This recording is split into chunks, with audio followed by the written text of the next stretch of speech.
So, yeah, Chiefs had a super interesting series of both these teams. I don't think either G2 or Cloud9 played particularly well against Chiefs. Cloud9 did play pretty well against Ghost, though. Ghost took them down to the wire. That was a good series. G2 did play well against Mocket and PSG. So I think going into this, G2 were the team who were, I think, performing better relative to what we expected from them, because we didn't expect much from G2. Yeah. We expected a lot from Cloud9, and they weren't really delivering on that, I think, at this point. Yeah, G2, like, JNAPS is such a big factor for them, and we hadn't seen him at an RLCS LAN, so that was kind of a question mark there. But JNAPS played pretty well throughout. It took him the first half of the first series. He was a little shaky, but he came out pretty quickly. Yeah, true. So I still give this to Cloud9 in my head, even though I think G2 were showing up. Like, I would have thought this would be at least 3-1 for Cloud9 if you asked me to predict this one before the tournament. But 3-2 on the day is, pretty acceptable in Cloud9's favor, I think. And predicting in favor of G2 3-2 is also, I think, pretty acceptable. Like, a 5-game series is the most expected outcome, I think, given what was seen up until this point. I'm just going to hit play. And first thing to look at, of course, is analysis desk. What do you call it? Fashion ratings. Who do you think takes the cake here in the style points? I don't know. This is not my forte. I was gonna say it's the weakest part of my analysis game, I'd say. No. You're just being modest. I mean, everyone's got to have a weakest aspect, right? No, Espeon's got great fashion. Let me just pull up your Twitter profile picture so people can see. What?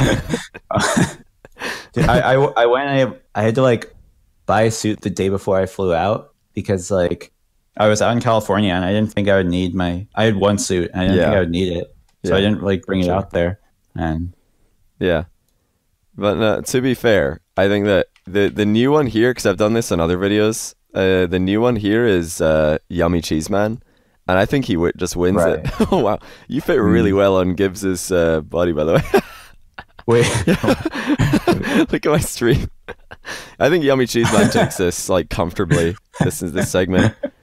He's look really at me in there. He's got everything except a tie dimple. Everything else is locked in. Like, the suit's looking great, shirt's looking great, pocket square's looking great. Only thing he's missing is a dimple in the tie. But yeah, honestly, Yummy Cheese Man takes it by miles, in my opinion. But yeah, it's actually pretty interesting. I think you definitely fit better on Gibbs than anyone else. You don't suit JamesBot very well. Not gonna lie. Well, I don't know, maybe. What do you guys think? I think he definitely suited Gibbs more. Oh, no, wait a minute. Yummy. You actually look great on Yummy Cheese Man. Just saying. even the shirt lines up almost. No. Yeah, the shirt does line up perfectly. Almost lines up. I don't think Axel Toss is gonna work. Honestly, you look pretty acceptable on just about everybody. I'm not gonna lie. It looks pretty good. It looks a lot better than I expected on on all these guys. The shirt almost lines up again. But anyway, that is a new segment I've decided to do for this video. Hopefully you guys enjoyed that. When does this game actually start? Okay, it takes a while. You got the big Lobdell. The Lobdell, your former teammate. Yeah. And my other former teammate, JamesBot, on the desk. Oh yeah. So you're just leaving former teammate, or everybody who teams with you just ends up being a caster. Yeah, I bring out the best in them in ways they never expected. Yeah, true. All right. Wait, hold on. What happened here? What is this? I'm always really interested to see first kickoff. They're both going for the... What the... I hate how it just jumps around. Okay, I'm just going to leave it. They're both cheating and going for boost.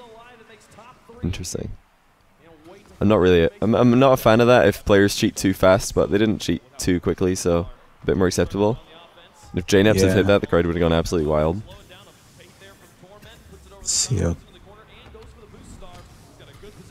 Pretty nice scoop by Torment, but he was a little too slow with it. So did you see the time in group stage RLCS when these two matched up against each other? G2 did take that. Oh, right. I don't really remember it very well. Oh, I know I don't remember the game too well myself, but Yeah, I do remember that G2 was the team that was able to take down Cloud9. And it's also worth mentioning that I've heard, I can't remember who it was that said it, but I'm sure I heard someone from G2, but it's probably Rizzo, because he's the one who streams the most, saying that they scrim Ghost primarily. And I know Cloud9 definitely scrim NRG primarily, which is I think that explains why both Cloud9 and NRG play pretty similar styles. Yeah, that's true. They're both just kind of solid passing rotations.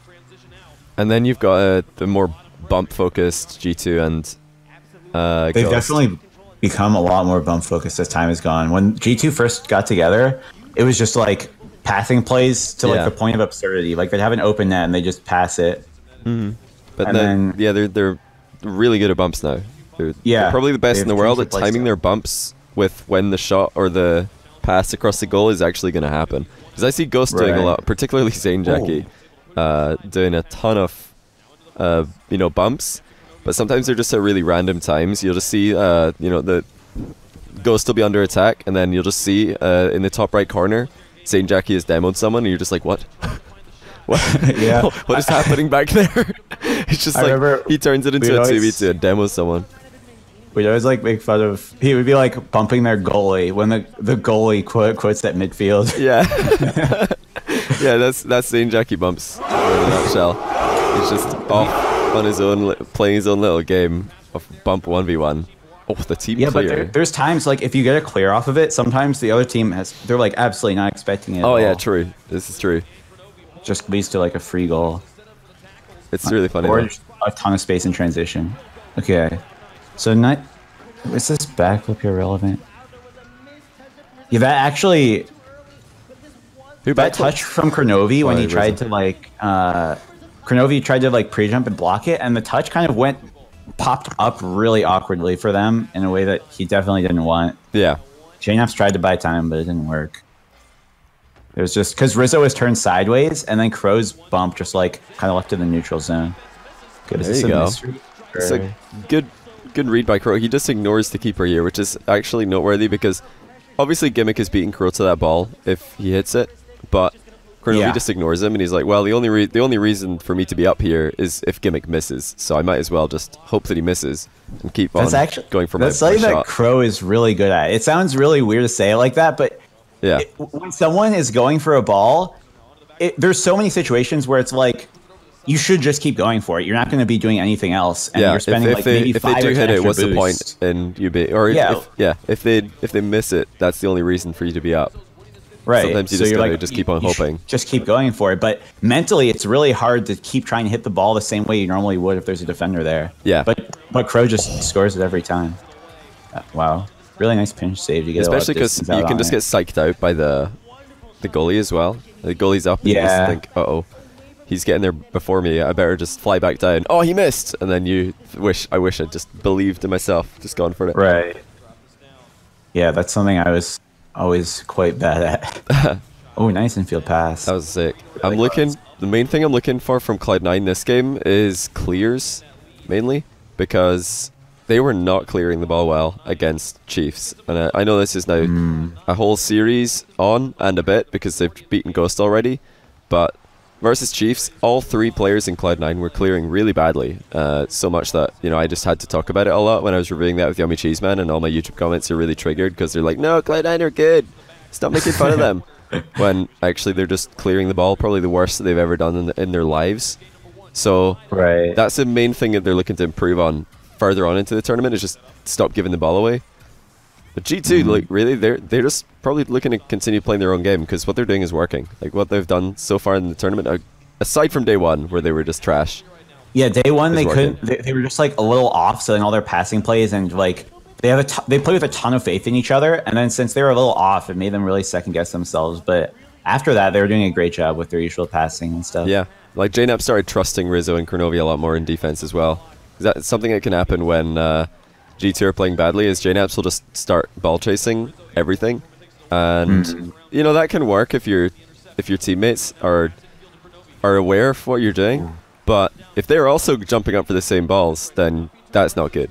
It's okay to be a ball hog, or have a ball, maybe not be a ball hog. It's okay to have a ball hog in your team if the whole team is okay with it, and the whole team is aware that it's happening. Yeah, if when you're just around, when you're forcing double commits and stuff like that, and taking each other out of the game, it starts to become detrimental. That's what I kind of saw a bit from JNAPs in day one. And that's what happened to them at the end of last season too, when they didn't make LAN. Same kind of thing. They just weren't playing with. They got away from their usual playstyle, and they just weren't trusting each other. It was such a shame. Playing together, yeah. Because they looked so good early in the season. Yeah. Oh, that weird bump. Like I heard Wavepunk there saying that G2 are looking for a mistake. I don't know if it's actually up to them whether or not they're going to be on defense at this time. They're kind of struggling to get the ball out. Luckily, JNAPS finally gets 100 boost, but they were getting boost starved pretty heavily there, so sometimes you don't really have a choice of whether or not you're just going to sit back in defense and wait for a mistake or not. You just have to do it. Oh, Torment. Torment really shot stopping is so there. good. It is. Torment, if you are like, if you want to play like the third man role and you want to see what you should do, look at Torment. He's so good at like slowing down the play exactly enough for like how much time his teammates need. Well, I'll say that as he misses that off the back. But like, no, I mean, shot stopping and backboard clears are definitely different. Yeah, that's less of a shot stop, more of a read, but in general, like the skill set Torment has, being able to come in as the third man, the plays he can make, like he's not the same mechanical player as Squishy, but he's still he hits all the shots that he's really asked to hit in his role. I'm trying to find where what happened to Torment in this play. Alright, so there's a little bit of boost getting used. Torment with clear was just a little shallow, so his teammate couldn't follow up. Torment's like, he's got 100 boost. I think he just like over-rotated or something. There's no reason that he should be this far into the box. If you look at where he is right before this play happens, just everybody follow Torment here. And see what happens to him. So he grabs the boost right here. Yeah, he turns upfield. He turns upfield. Which is, it's okay. There's still plenty of time for him to turn around, even if Squishy does get dunked on. And Squishy shouldn't get dunked on here. He's a really good dribbler. So that's okay to have faith in Squishy, I think. I think he's expecting more of a flick forward, but Squishy ends up popping it up. I just don't know how he ends up like this. Is the last time we see him. Oh, he's boosted really far in field actually. So maybe he's looking for Gimmick to pass it down to him. But no, that's really not happening. So Torment, I think, just boosted way too far forward, ended up in the middle of the field. Then you see him flying back to try and intercept this, which he still should have this, by the way, as well. Right. I mean, yeah, that's Torment's going to have that. Yeah, he almost should every have time. That. You think he made it a little bit hard for himself by boosting so far forward into the midfield, though. That might be his last boost he just used. So he could have he kind of boost starved himself by driving forward. When Squishy's dribbling here. It's a classic case of like a little bit of mispositioning leading you to make a mechanical mistake. Yeah. And if you're not analyzing it carefully enough, you'll be like, oh, it's just a mechanical mistake, ignore it. Yeah, but it's actually, if it's just purely too. Mechanical mistake, then that no point of reading too much into that. But sometimes the reason you miss is because you make it harder. Used, driving forward. A lot of boost getting wasted. Just to turn around and then run out of boost when you're going for the back clear. It's kind of important. I really think he wasn't expecting that like diagonal backflip from Squishy to pop it up. I think he's expecting more of like a throw forward. Was Squishy going for the pass to Torment, do you think? To see. Like Gimmick is... Oh, I'm not going back far enough. Whoops. Yeah, right before that when he flicks it. Or here. Wait. So he flicks it really high, but not that far forward. Squishy just reads Gimmick's fake as well. Squishy's, I guess, looking for Torment with that flick, but it's kind of risky by Squishy to do that. Yeah, it's because he's asking Torment to make a really difficult decision. Right. Maybe it's really just Squishy who being. Well, I mean, Gimmick took himself out of the game as well. They're all kind of. I think Gimmick got like slightly bumped as he was going for it. Did he? I didn't see that. Maybe I saw it. Go back. I'm trying to go back and it's going forward. Jeez. It's literally going forward when I press back. Okay, hold on. Here we go. Did Pronovi get the bump? Let me see. I think so. That's That was a really weird flip. I don't think he Yeah. would have done that if he didn't get bumped. But it's hard to really tell from that angle. Gimmick, so he does sometimes just panic with the when he's got a lot of time. Maybe, I guess, Gimmick sees Rizzo coming in here and he's trying to take Rizzo out of the game, but Rizzo actually just fake challenges here, so that's really good by Rizzo. Kurnovi might have bumped Gimmick, so Gimmick's definitely off the hook here, I think. He didn't really have much say in this. It's hard for me to tell what, like, without seeing Squishy's view, but I think he might have just slightly lost it, and so he just had to flick it up before it fell off his car. Yeah, true. I'm not exactly sure. It's very risky, though. That's super risky. To go for a high flick in the midfield Yeah. when you're the second man as a pass or a pop to your third man, that's asking a really, really tough decision for your third man. You're like, all right, bro, you better be really quick to this or or we're going to lose a goal. What is happening?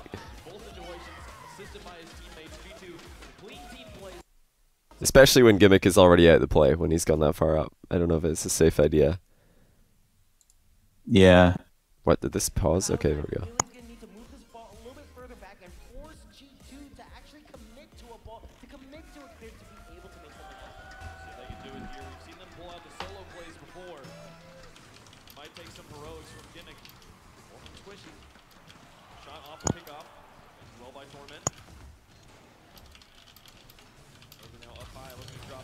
Alright. Let us see. I mean, at this point, with... Oh, that's a great volley by Rizzo. At this point with, like, G2 kind of being on the up and Cloud9 struggling, or at least underperforming, because nobody expects Cloud9 to be in the loser bracket right now. Far less, you know, dropping games to... Or dropping, you know, nearly losing a series to Chiefs and then dropping 2 games to Ghost.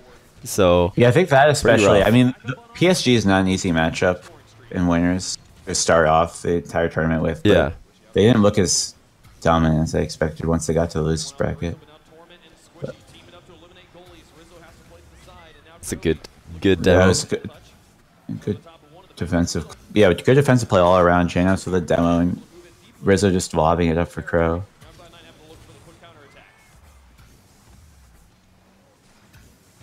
Okay, I like that by Gimmick. He would have had a pretty weird clear, but he still went up the wall so that they G2 couldn't slow it down.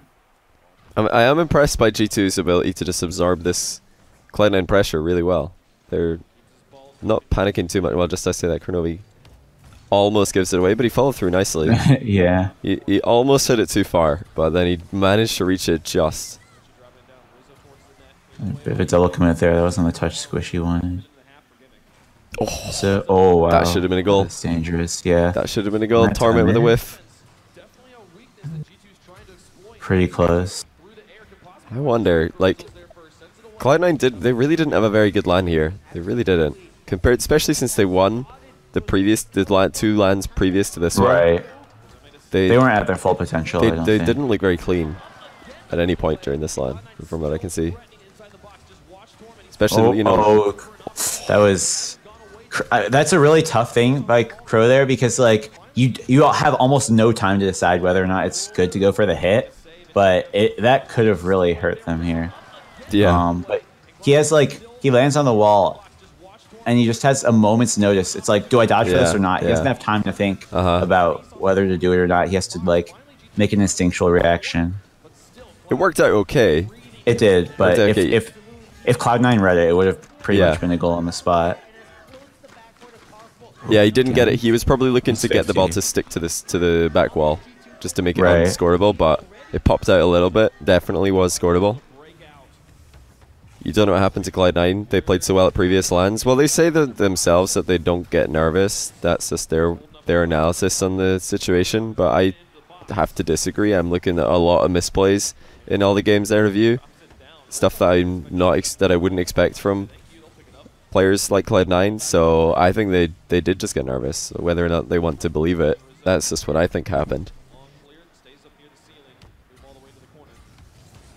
But there's no shame in that. I mean, it's their first RLCS LAN, and they're up against you know, Rizzo and Kurnovi here, who have both played RLCS LANs before. They are also the fan favorites. This is probably the only matchup in the tournament where Cloud9 won't be the fan favorites, because they were the second. Were they the second favorite team? Would you say? I'd say so, yeah. Although I heard that when they were playing Chiefs, a lot of the crowd were getting behind Chiefs just because of the underdog OCE Right. sort Everyone of wanted to see thing. Chiefs make a run. Yeah, oh yeah, it would have been great. Oh, That's great a great infield pass. pass. Yeah. Not sure about this from Kronovi though. Yeah, he didn't have to touch that. No one was coming in. And Rizzo He and just- Jnups, did they both move? Or how did they both end up? And look at them both. What are they doing here?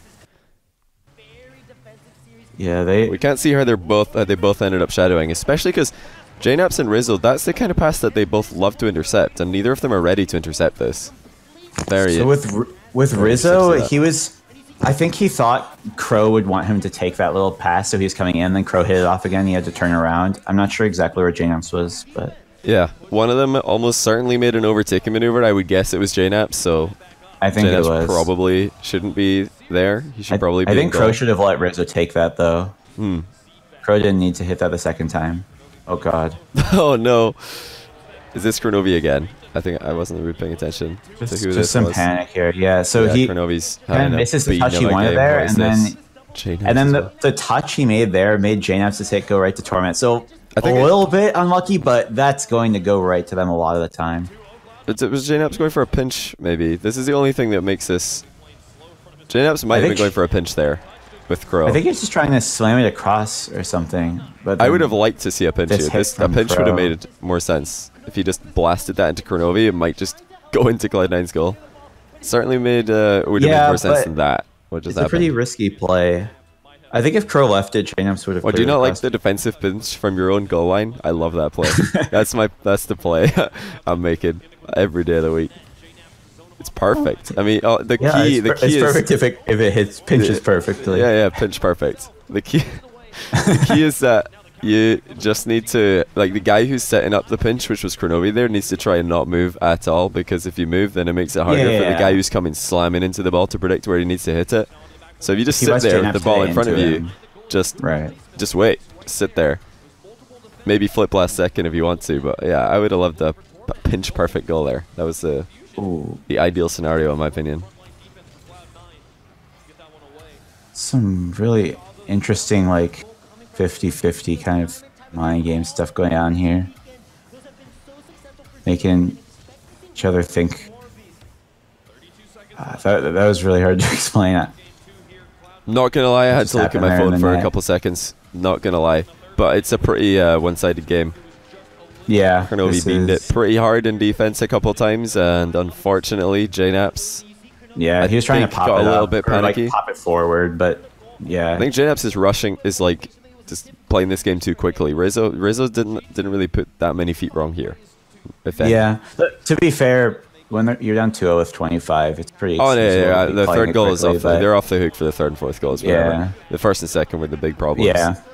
I mean, going 2-0 down against Cloud9 is usually just a death sentence to begin with.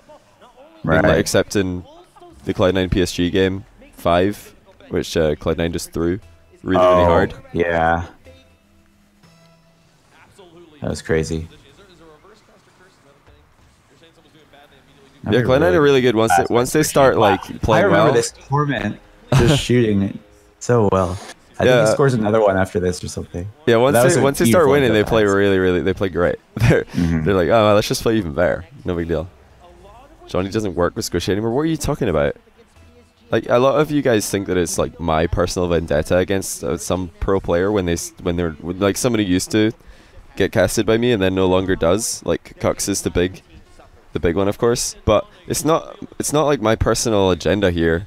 It's pretty much like if I ask somebody if they want to play and then they say no, and then I ask them again and they say no again, I'm just gonna not ask them, and if they want to play, they can tell me. It's up to them. I don't mind. I don't really have a grudge against anybody in the Rocket League scene, to be honest. Alright, let me catch up on alerts real quick. Twitch Prime clearly does not know how to count. Keep flowers your mind. This day and age everyone is so worried about how everybody else feels. Idgaf. Mwah. Brian trying to pronounce IDGAF. Idgaf. Thanks, Brian. Joe Percy 12, thanks for the 2 months. TGX Darken 3Z, thanks for the 4 months. Faded J, sorry, I can't read. Thanks for the Prime sub. Bob Ross, thanks for the 100 shares.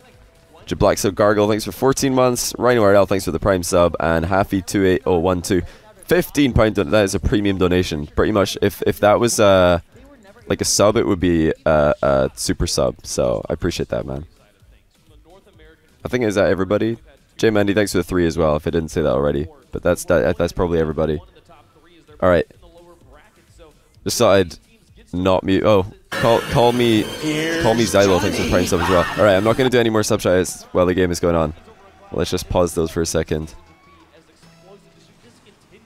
Which I mean, look, if you're G2 going into this, I don't think you're too worried. You're probably just, if Kronovi's I think the main guy for them in terms of motivation on stage. Actually, do you have any insight into that? Who seemed like the one who's popping off? Because when they won RLCS Season 1, it was probably Overzero, mostly. Yeah. But Kronovi's pretty animated. It's probably Crow.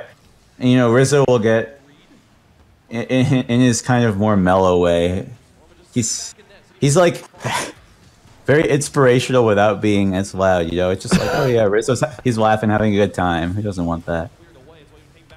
Yeah, Rizzo's a guy who's been in the competitive scene for a long, long time. And he took a break for a while, then he came back.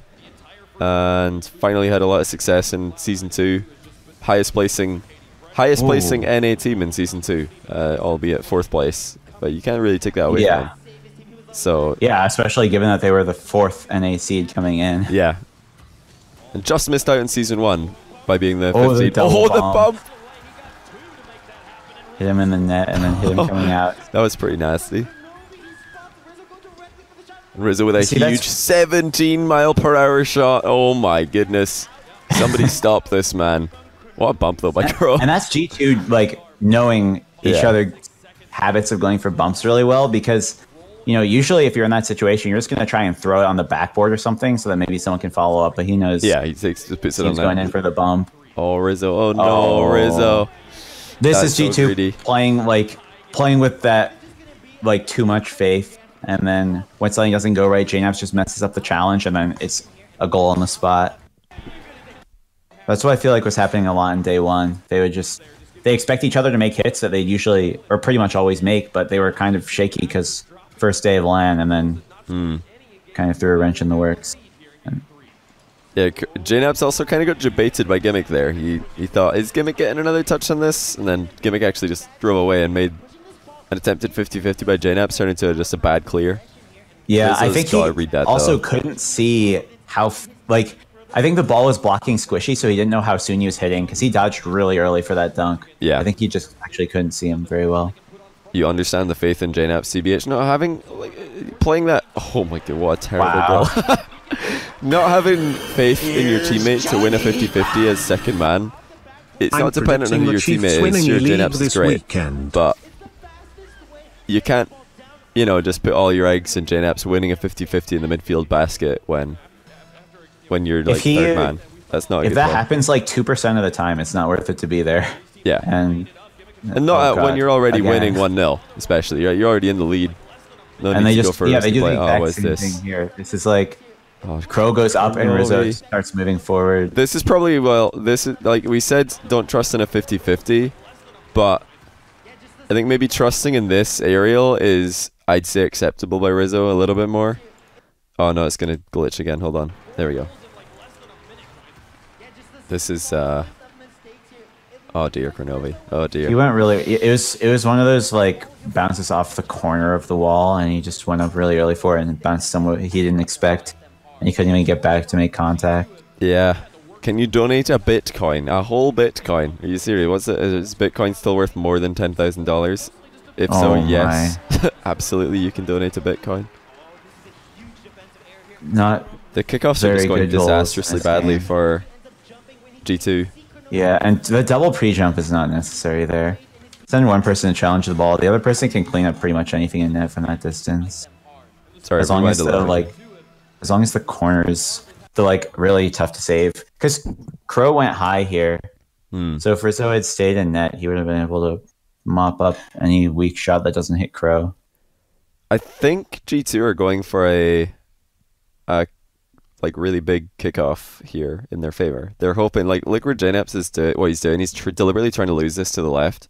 Pip to back left, yeah. But what he does wrong is his impact point in the ball is so low. The ball's just going straight over his head here because he's hit the bottom half of the ball. He didn't hit the middle of it, so it's just kind of chipped off him, and we're gonna see it go way higher than they intend. And now Kronovi's like, crap. And then they both pre-jump. This is another misplay, obviously, but they put themselves in this. This all stems from JNAPS actually just not hitting the ball properly on kickoff. If you just hit that ball a little bit higher up on the balls, like I say, the ball's hitbox, the ball's just a sphere, obviously. If he just hits it on the equator of the ball rather than the southern hemisphere of the ball, then that's not going to happen, and they're probably going to get a counter attack because Rizzo is making a soft cheat to the right hand side so that Kronovi can boom the ball to him. Pass it right over to him, yeah. I have to say, though, that kickoff's a lot harder in that farther away spawn than the diagonal. Very easy to do from the diagonal. Oh, yeah. Yeah, it's much easier to get the back left or back right kickoff in the diagonal. Right. But JNAP's just messed up his mechanics there. Yeah. Nice interference by Rizzo. Oh, squishy. Could be a chance. Oh, so close. Oh, this was just a complete own goal, wasn't it? Yeah. Rizzo may have been able to clean this up, but I don't think he could even see how close Rizzo was, so he felt like he had to really quickly go under it and get a pop or something. But yeah. He thought it bounced down harder than he thought. He's like, I need to clear this right now or they're scoring, but he had a little bit more time. He could have driven underneath it and tried to put it over the crossbar, of course. Right. A little bit of a I think panic. he started driving forward thinking it was going to like bounce slower off the crossbar, and then as soon as it like bounces down, he's like, oh god, and he couldn't stop himself. He just jumped, panicked. His fate was sealed at that point.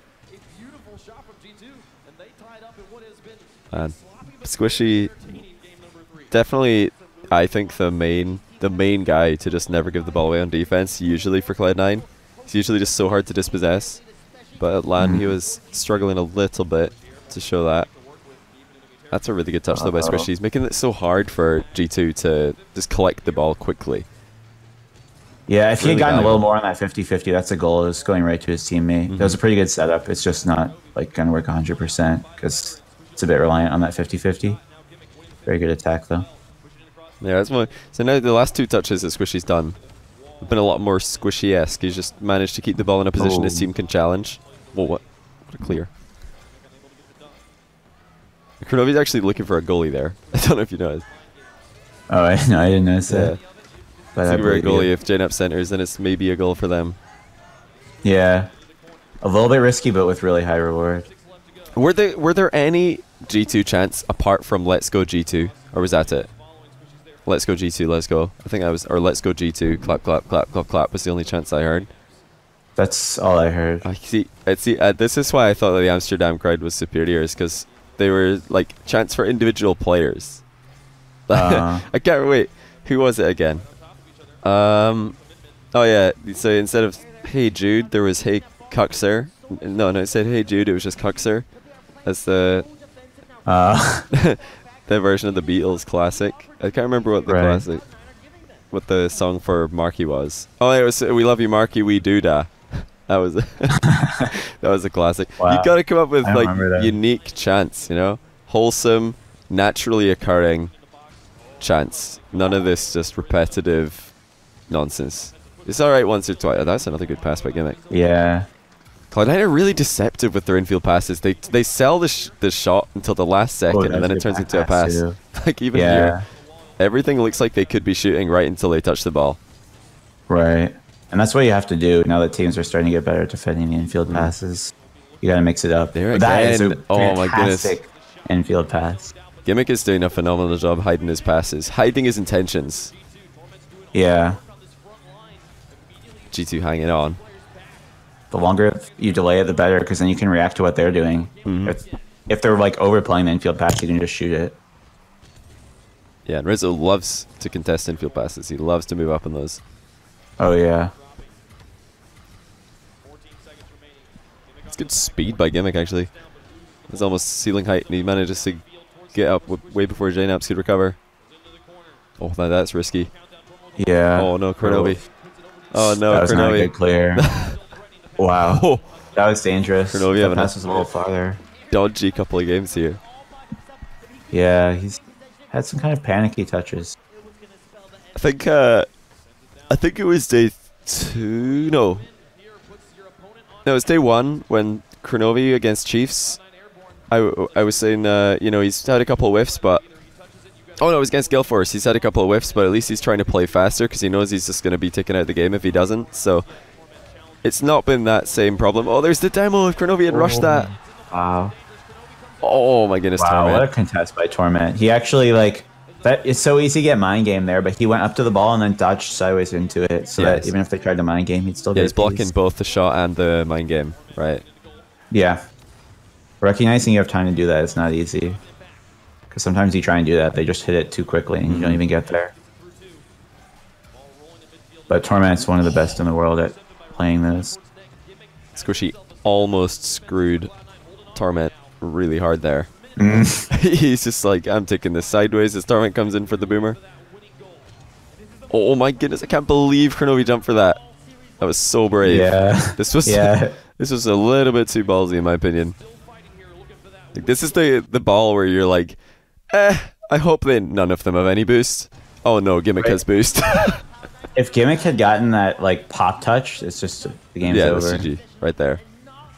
All for an attempted shot on a team that have 3 goalkeepers at that moment. I'm not a fan of that decision by Crow.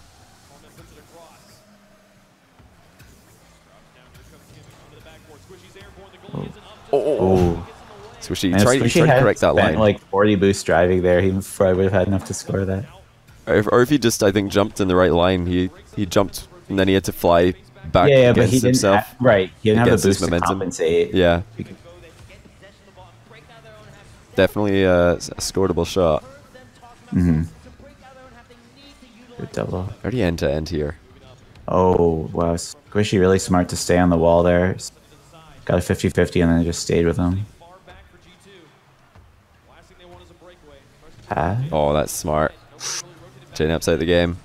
Good idea. This is This is pretty dangerous. tense. Like, I've completely forgotten how this game ended. So Wow. this is, what a save. I would have loved the infield pass there from Gimmick. Torment was waiting. Would have made a lot of sense given it is Cloud9 as well. Just see the pass there when J-Naps is pre-jumping the shot. Right. You know you've got to have the pre-jump on the shot there if you're J-Naps. What a clear. That clear oh is my insane. goodness. I remember that. That was so scary, but that was actually. I don't know if Clear by that's Squishy. like, that was actually really guaranteed, but it's inhumane. so easy to mess up and just. Yeah, it's so easy to like clang it into the ceiling, but he has it pretty much perfectly avoiding the ceiling. Wait, did I go back? No, okay, here it comes. No, wait, yeah, is it here? Yeah. How far back did I go? I swear, yeah, it's got to be here. Is it? I've completely lost my mind. I think I might have missed it somehow, but either way, yeah, it was a good clear. Yeah, I remember it was seeing nice. that clear live, and I was like, Yeah. how do you even hit it that hard? It went all the way back off the other backboard. Yeah, I think above goal height as well. It's pretty nuts. Without touching the ceiling, of course. Yeah. Alright, I tried to find it again, but I think I just missed. My bad. Oh well. That touch as well. Wow. That was so good. Yeah. I'm so bad at that. I always try and I just miss barely. That one where it's coming at such a shallow angle is really hard to do. Yeah. It flies. If If it's it coming hits your down. car and the wall at the same time, it just goes so far. It's so fast. Yeah. Gotta be said though, definitely easier doing the octane. Oh, you think so? Oh yeah, because The the height- car is so much yeah, taller on the yeah. wall. You have a bigger window for it. Does that not wait? Does that not mean that the other cars will hit the ball harder? Well, because it's a sharper angle. I don't know. Oh, It might be a Cronovi. sharper angle. Oh, what is this? Oh, Oh, God. no! I remember Yeah. this now. This is just Yeah, shambolic me at the too. end. Cronovi with the huge bean. Torment with the counter bean. Pretty sure Torment could have scored this. Maybe he just didn't have enough boost. Either way. A good placement by Gimmick, making sure he doesn't hit the pre-jump. But he just misread it. He thought it was coming off the backboard. It's Went down. Oh, Kronovi. Kind of panicky, but because he didn't have to go that fast, but I faked out Rizzo, so Yeah, it did. there's that. You got Rizzo out the game quite handily. But, I mean, we know this goes to Game 5. And all the G2 fans are just like, no. But we know this goes to Game 5. So, Yeah. I mean, G2, Well, Kronovi, you know, you got to have a lot of respect for them bouncing back to that, like, terrible loss. I guarantee you, if this was PSG in losers right now versus G2, and they've just done that to lose Game 3, and they're losing 2-1 now, it's over. If the camera pans across to PSG, they're all like going to be heads and hands. They've already lost, but G2 actually have the power to bounce back, so respect. yeah, I mean, Kronovi and Rizzo, some of the biggest veterans of the scene. And JNaps is JNaps. I mean, they don't look too shaken by it. They're just like, all right, No, next they're, game. they're just doing their thing. They know they can't let it get to them. And of They've course, been here before. Squishy's probably just on Twitter. He's got his controller out, typing really, really slowly with the controller keyboard overlay. Not a bad idea. 150. Ooh, if Squishy had the first touch here, this is the dream for Squishy. He's just seen a double 50-50. Kronovi and JNaps are both starved, and he's beaten Rizzo to the ball. This is like Yeah. the dream. But he Ever so overhits the slightly touch. too hard. That could have been so good for him. The idea there is to hit it just as hard as you can and still beat the goalie to the Yeah, ball. So you guarantee that you can beat get him. a power shot. Yeah. But he only got a 50-50. So close, so. Yeah, Kronovi's still not looking too clean. Making a lot of touches that are not ideal.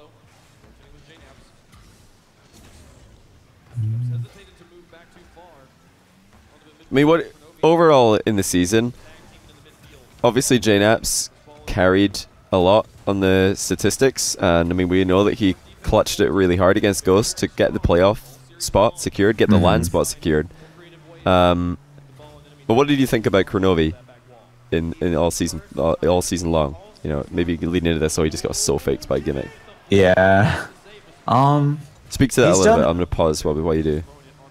One thing that's really interesting to me is that Kronovi, he's a very stylistic player, right? Like, Kronovi, he goes for a lot of reads. He goes for, but, and it's the kind of thing that it's always seemed like, well, you know, once people get more used to the style, you'd think it's the kind of thing that they just adapt to and play around. But Crow's done a very good job of like adapting his play, changing his play to fit all the new metas while still keeping that unique. What would you say? You say he's got a very stylistic play style.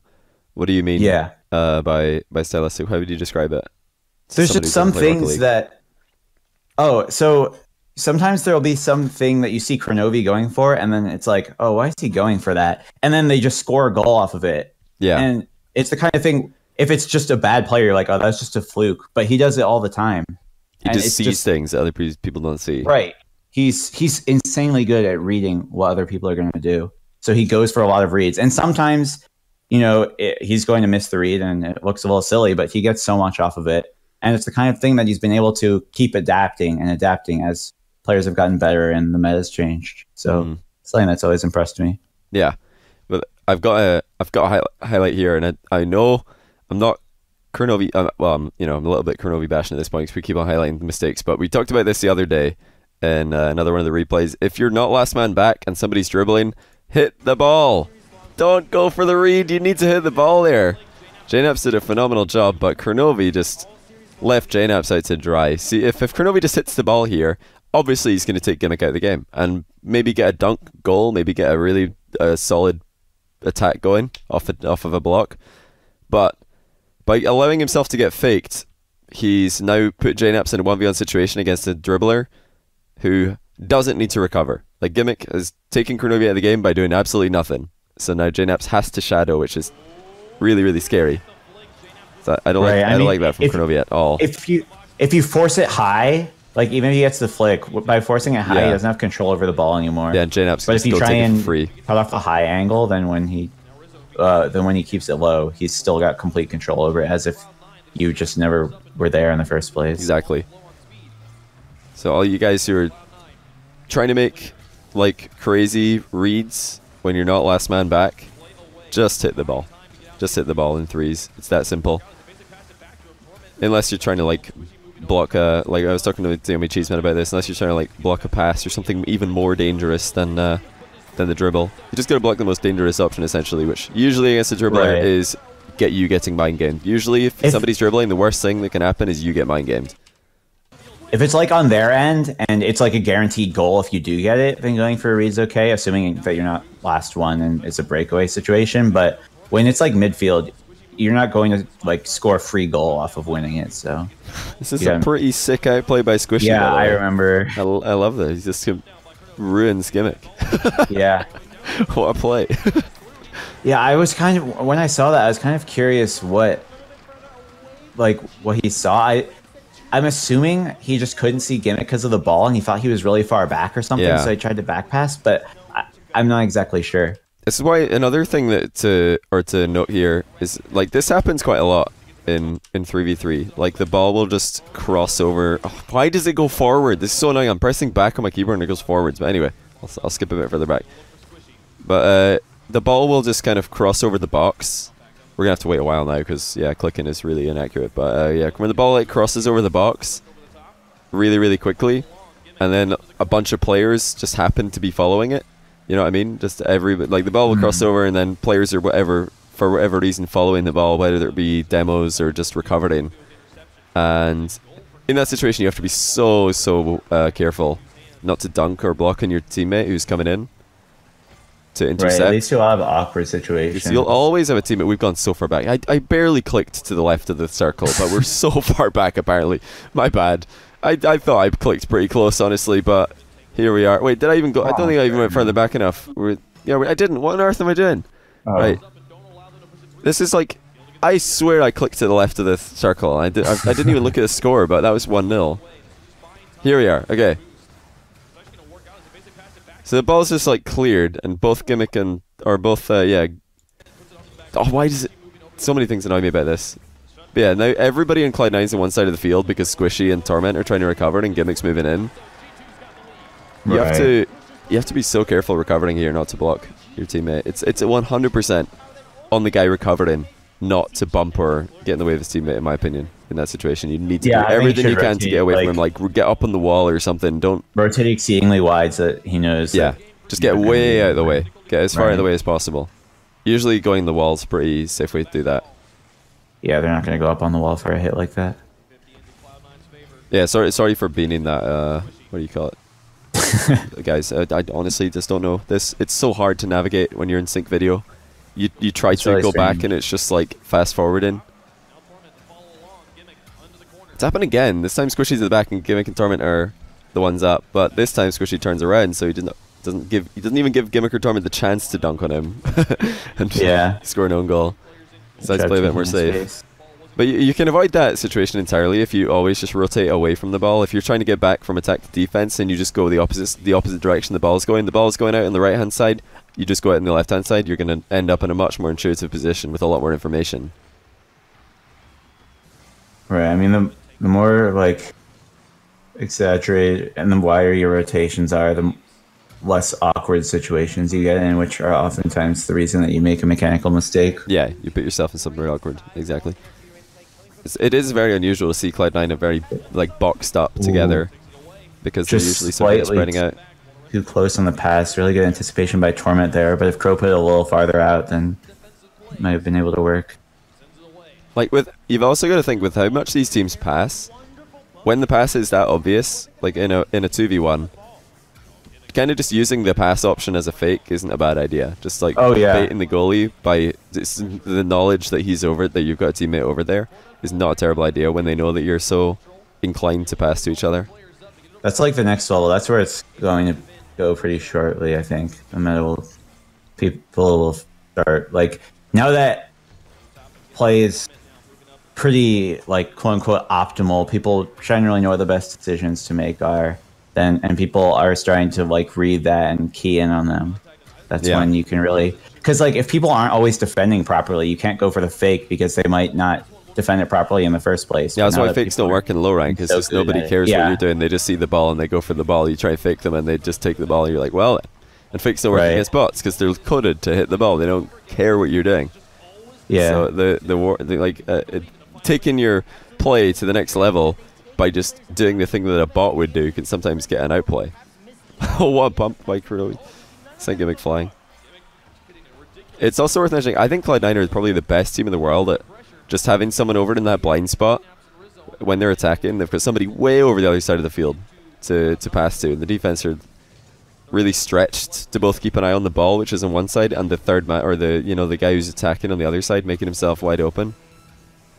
Right. Oh, what is that by JNaps? You don't just see them and you're like, oh, they're trying to pass. You have to actually really be paying attention. Yeah, that's when you force players to start using the camera look around feature or camera look back feature. They can't see, even if you're 110 of FOV, you won't be able to see that guy over there because it's just he's so far over. Squishy went out for that with very low boost. I would have been really worried going for that. Oh, what save! So close. Yeah. Very patient by Rizzo there. Rizzo's got to be feeling pretty hype after that save. Yeah. That save. Like, sometimes it's actually the saves that get you the most hype at the end of games, I find. Even more so than a 0-second goal, but just getting like a 0-second save with a read. Oh my goodness. You feel another one. That was crazy.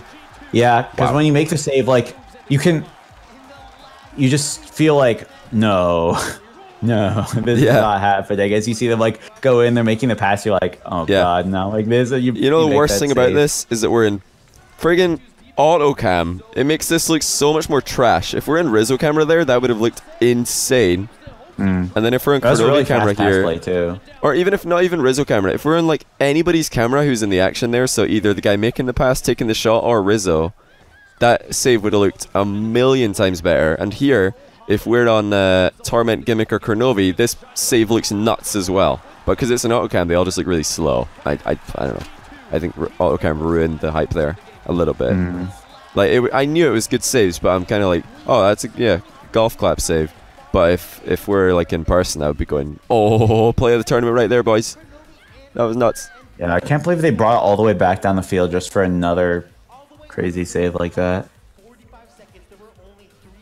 Yeah, autocam it literally ruins hype so much. It's crazy. Autocam sucks. To mention the fact that the only goal scored in that game was the Squishy own goal. Yeah. True, I actually forgot about that. I'm such a Squishy fanboy, I just forget about all of the things that he does wrong. Am I right? Right, guys? Memory.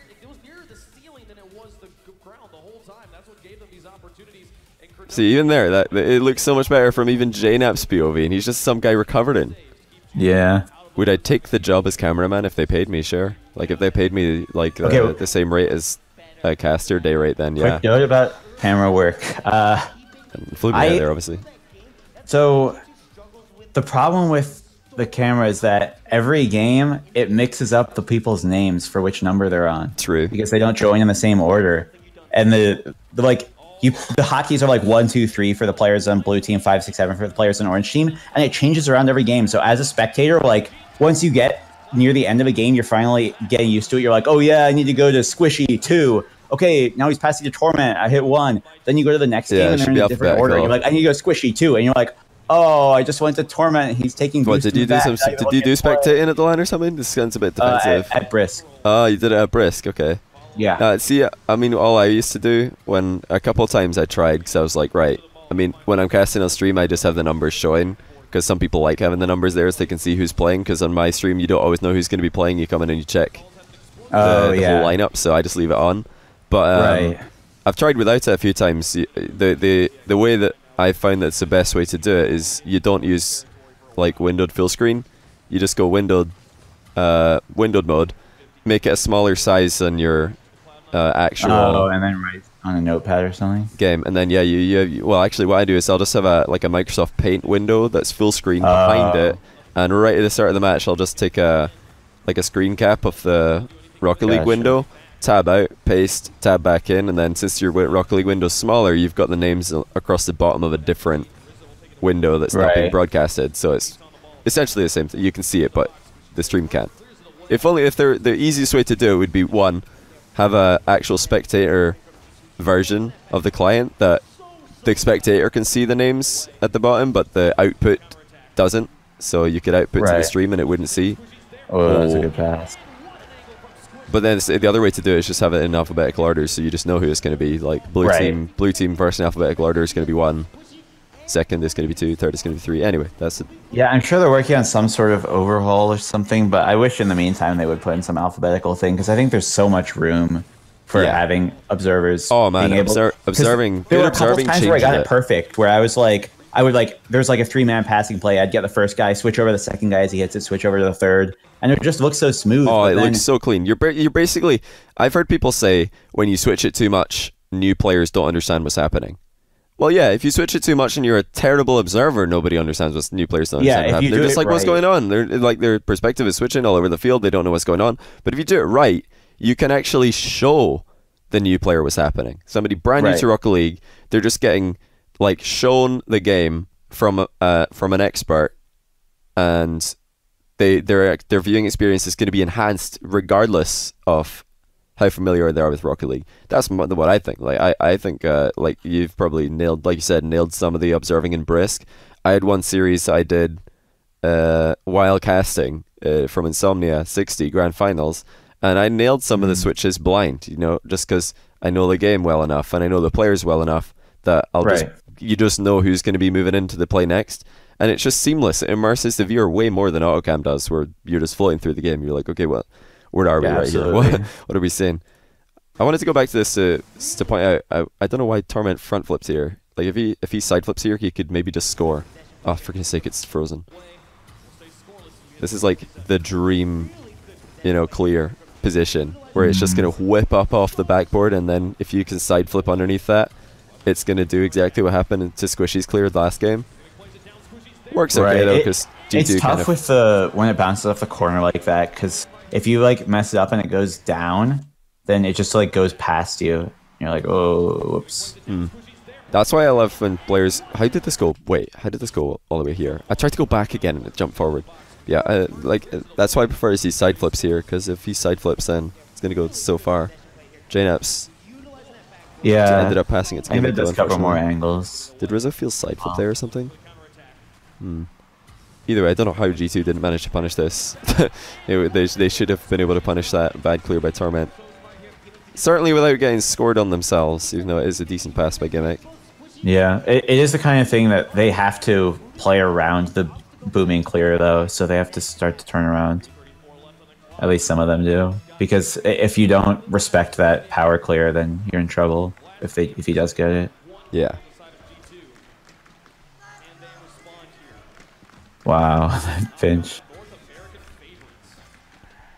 Pass over Squishy, yeah. Another inspiring Let's Go G2 chant comes to an end. G2 now uplifted by this are going to attack and inevitably score. The chant has done wonders, I'm sure. Oh, I like that touch by Kernovi. Oh, that could have been so much better from JNaps. So Rizzo's wide open. Wide open. Torment using all his boosts in that last thing almost got them, but really good recovery though when coming in for the bump. He did a weird like jump, turn a little bit, and then do a back side flip, which allowed him to land really quickly, so he's able to follow the ball. Those small things make a big difference. Nice pass. Good clear too. Oh, another pretty bad touch by JNaps.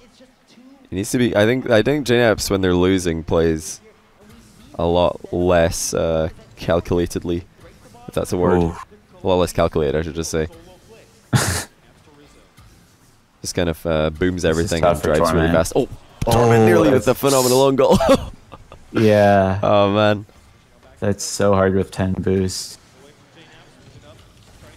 Because when you're not 100% sure the boost, like Torment didn't need to hit that, as we saw. His teammate was there to clean it up, but when you get in the mindset, you're like, how is this going to bounce? Yeah. Some of the bounces you do have to hit, so you're like, okay, I might need to hit this. How is it going to bounce? And then once it bounces, you're still like, I need to hit this. Even though you you're don't still need in to the I need to hit this mindset. Yeah, you're in the mindset like, this is my ball now. even though it's only your ball under certain bounces. Oh my god. Wow. No, the idea is not terrible. Like, Rizzo is open. JNAPS just needed to... Oh my god, how did that go so far back? Squishy caught it clean. It was Yeah. very clean back pass. Okay. I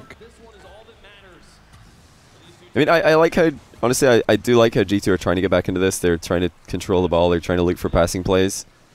They almost had something there. This is a pretty good setup too. Oh, Torment, great job though. See, that Torment's so good at that. This stall in.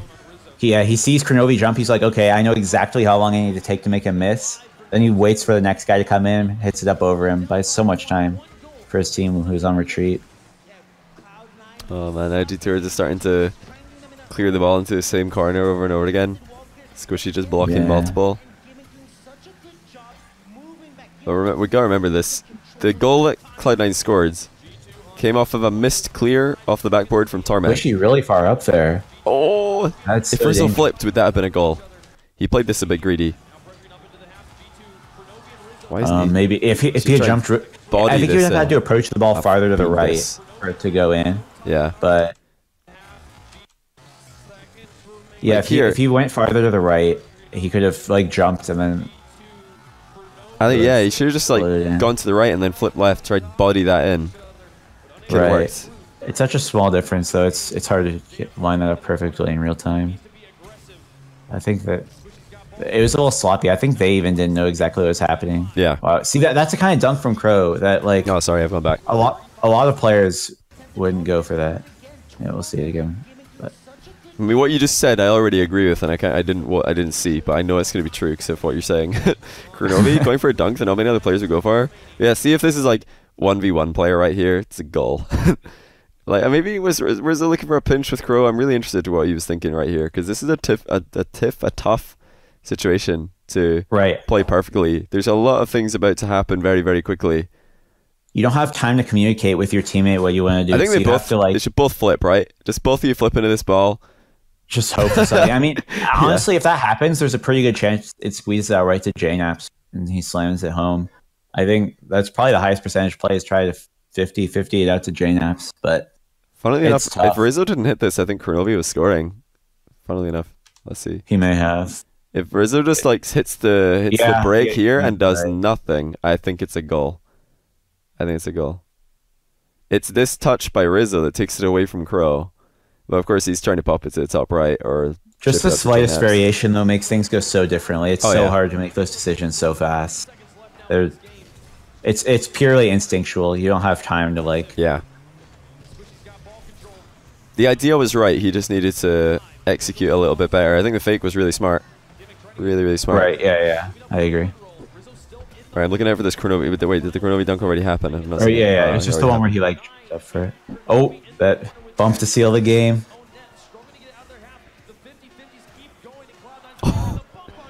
Wait, you saw that already? Wait, what? Am I behind you? Am I behind you in sync video? Oh, I was behind you earlier. I don't know. What it might be slight. It might just get slightly I'm like 5 seconds behind you or something. Oh, that much? Really? Yeah. You were like maybe that. Maybe one time you pressed back, it registered for you, but not for me. All right, let's go back one just to see that face again.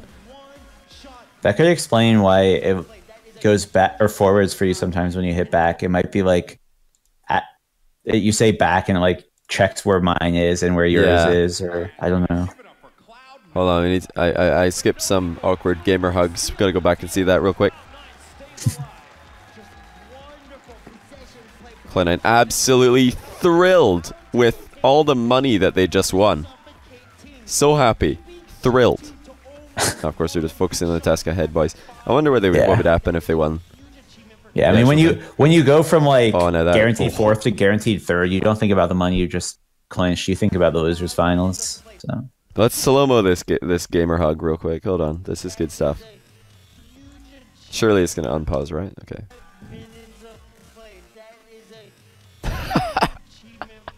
We do need to hold on before we go to the gamer hug. We need to appreciate this shot. That is just glorious. PJ Salt. Yeah. And there. What is it with these one-armed hugs? Who started this? This is unacceptable. This is completely unacceptable. First, like, Squishy with the one-arm hug, then Riz is like, yeah, you know, yeah, one-arm hugs. That's where it's at. Kronovi, well, yeah, nice, two-arm hug. There we go, the full package. Wait, did Rizzo give Squishy a two-arm hug? Oh no, maybe 1.5. I'm trying to look around Kronovi here. I'm not sure. Oh no. No, just one arm again. Rizzo only gives two-arm hugs to. What did he? Oh, I don't know. We didn't get to catch the last hug there, but interesting. One-arm hugs are a big problem in Rocket League. Let's just be honest. It's completely. It's got to stop. It's got to stop. If I see any one-arm hugs at E-League, I'm going to be disappointed. It's a little weird. It's like, I mean, the other one's right there anyway, right? Like, yeah, it's not like you didn't bring your other arm with you. You're like, oh, here's my one-arm hug. Sorry, you didn't bring my other arm. It's still the other side of the stage. No, that is not a valid excuse. Last time I checked. I'm putting the volume up for this interview. Let's hear what there is to see. Thank you so much. Hear what there is to see. Match, guys. Give it up for Cloud. Another tournament interview. I mean, it's been going. The crowd was chanting for Squishy interview. Oh, feels bad if you're Torment. Well, he had done like the last 3 or however many they had done. Wait, really? Squishy didn't do an interview? Torment did all of them.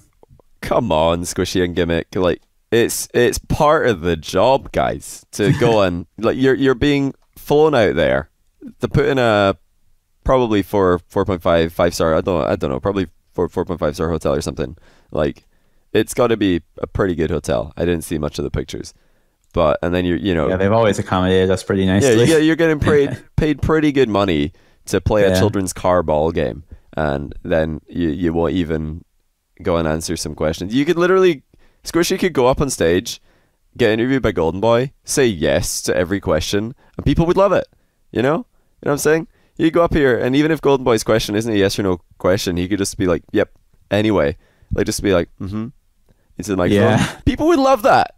That's the content people would clip and put on Reddit. But instead, we have to have poor Torment here for a 3rd time in a row. And I have nothing against Torment interviews. I've not heard this interview. I'm sure he does great, but I don't like when like players are not willing to put out the content that you're here for. You're not just here. For season 2. Not that we ever had to do anything, but yeah, winners. Did Marky get kicked off F3 or he decide to leave the RLCS scene? In a parallel universe where we had to do a bunch of interviews. Yeah, the Genesis winners interviews. I'll catch up with all the alerts in a second, guys. We're just going to listen to this interview first, but I didn't want to talk over it, so I paused it. But yeah, I as someone who's often behind the scenes at events like this and has, you know, been at loads of Gfinity Elite Series events where they're constantly looking for players to interview, it makes such a big difference to the production team and the talent squad and anybody who's organizing the event if you're just willing to do the little things like this. And this is a very little thing, no matter how like much you want to say that you're nervous. They don't ask you hard questions. Yeah, you don't need to go up here. It's just like, how are you feeling? It's like, oh, pretty good. We just won. Yeah, you don't do a PowerPoint presentation on your kickoff strategies. You just go up there and say some memes. And I know it's, you know, scary in front of a crowd. Just don't look at the crowd. Just look at Golden Boy. He's class. Just go up there, do an interview. Big opportunity for yourself as well. It's not just like something that you're giving. You're also receiving a lot of attention for it. So, you know, get up there to do the interviews, please. Build that brand. Didn't really give the time of day to. A couple folks did. Obviously, the fans did, but analysts and everyone like that felt like G2 wasn't a show. All right, but one other thing, I also really respect people who do interviews after losing. I've got maximum respect for people like that. Coming out of their matchup against PSG, did you think that you're looking at a different G2 than what you saw in league play? Definitely. Well, G2 in league play also did beat us, so they were playing really well back then, and I think that was like the same G2 we saw now. They definitely were really consistent this tournament, and they played incredible today. Yeah. And of course, I mean, you know, keeping in mind the fact that, yes, G2 did have a 6-1 record. Yes, they did play very well there. You guys as well kind of just like, you've been put under this microscope almost in all of your matches. And this pressure has just been unrelenting. And most teams would just be, you know, I guess a little shaky, a little nervous, but yet you guys consistently stay calm, cool, and collected. What are the comms like, I guess, when you're in those situations, especially in overtime? We were just trying to call everything, make sure everybody like had as much knowledge as possible in playing. I know in that one 4-minute overtime, my heart was kind of pounding. It usually doesn't happen, but some of those games are just like that. So it sometimes does kind of affect me, but we ended up pulling it through. So makes sense. He does have a heart, after all. So it makes a lot of sense, of course. Now you were putting a lot of pressure early on G2. It almost felt like G2 constantly having to play with their backs against the wall, right? Try and make their way out, and then that kind of leveled off there. What changes did you see in what they were doing as far as approaching, I guess like trying to attack your net, that you realized, oh, we're going to have to adjust here if we want to win? G2 was really clutch on defense. They always had a man there to make like an incredible save or something like that, and we just had to be smarter and place our shots better, basically, to get around them, because they were all on point on defense and they weren't missing anything. Yeah, but you guys also were on point as well, and that's why you ended up picking up the W tournament. Always a pleasure to speak to you. And for the Squishy fans out there, I'm sorry. Oh. I'm sorry. We tried to get Squishy. Maybe we'll get him if you guys win the grand finals, right? Can you promise me that Squishy will do it if you win the grand finals? Every tournament he says if we win the whole thing, he will do an interview, which usually means the whole team goes up there. So it's kind of his way to get out of it, I guess. But. It's just the facts. It's a cop-out. All right, it's the facts from Torment. Guys, give it up one more time. Come on, Squishy. All these people have come out to see you, and you're just afraid to go and say hi to them. I mean, I just want to say, somebody's got a good point. I mean, in chat. Wait. Hold on. Where'd it go?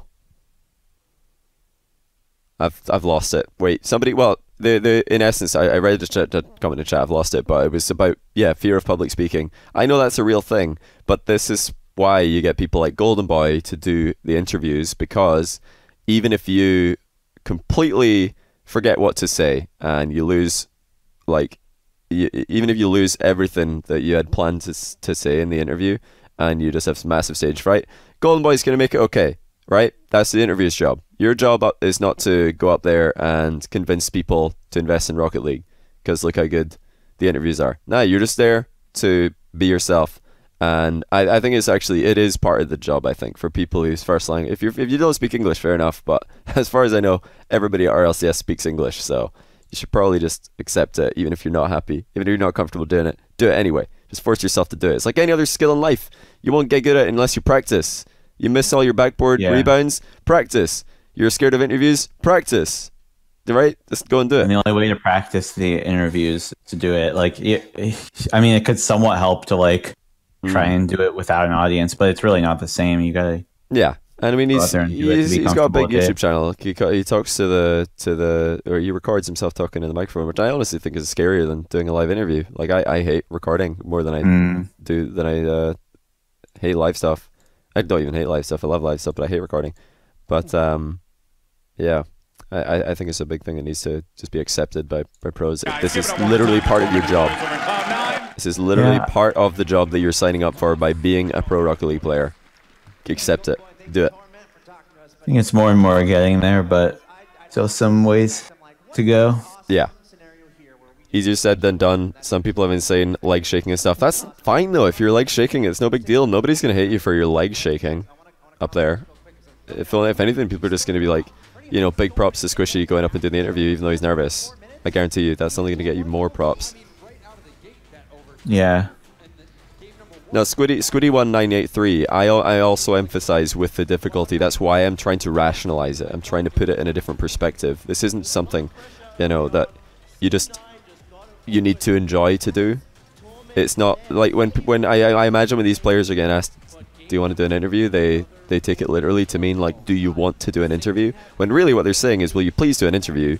We really want you to do an interview. We really want you to do an interview. Do this interview, please. Right? That's what they're really saying. But they sometimes will come across as like an actual question, like, do you want to do this? And the player will be like, no, really, I don't. I'm just gonna be honest with you, I don't. And then, props to them for being honest. But the real thing is but the real issue is, you just got to do it.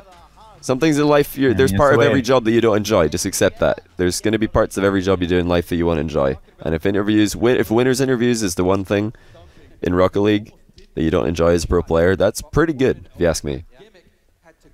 Pretty good deal. Yeah, the community gives a lot to the players. It's a way of giving back. Yeah. So, I mean, Like yeah, it's mainly pretty fortunate for to be able to do this stuff. yeah, and it gives a lot of like it's really important for the story of the tournament. It's really important for like this segment here, the the analysts and the what do you call it, casters and the talent. It's really helpful if you get lots of different players talking and interacting, because then you have more to talk about. So it helps the entire production, and also the fans would have been hyped. So would have been nice. Axel thoughts like, it's super quiet in here because everybody's holding their breath. No, it's super quiet in here because the crowd haven't thought of any chants to do. That's and because why. G2 just lost. It's because they're all sober and they don't know what to chant. And because G2 are losing. This guy on the side of the camera, though.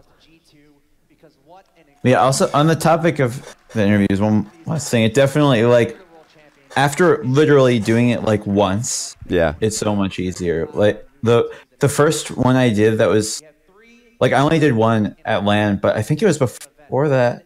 Maybe it was after that. But I also did one on... It was like one of those ones they do before the matches when they started doing that. Those quick interviews for the online matches. And I don't know if anyone remembers, but the sound wasn't working when I did it. So I just say there like, I can't hear anything. And then they just like turned it off. I was like, that was extremely awkward. I was like, kind of didn't want to do it after that, but yeah, went through with it. I mean, I can really sympathize with that because, like, while I don't have a ton of like social anxiety for public speaking, there's some things that I really do, so I can understand like just pretty much feeling unable to do it. But it is the kind of thing that if you just force yourself to do it once, then it's like, okay, that's not bad at all. Yeah, for sure. I think you just gotta practice. It's like anything else in life, you gotta practice to be good at it. But yeah, Espeon, good stuff, man. Good to have you on again. Appreciate you. Thanks for having me. Doing the review. Lots of insights. RIP G2.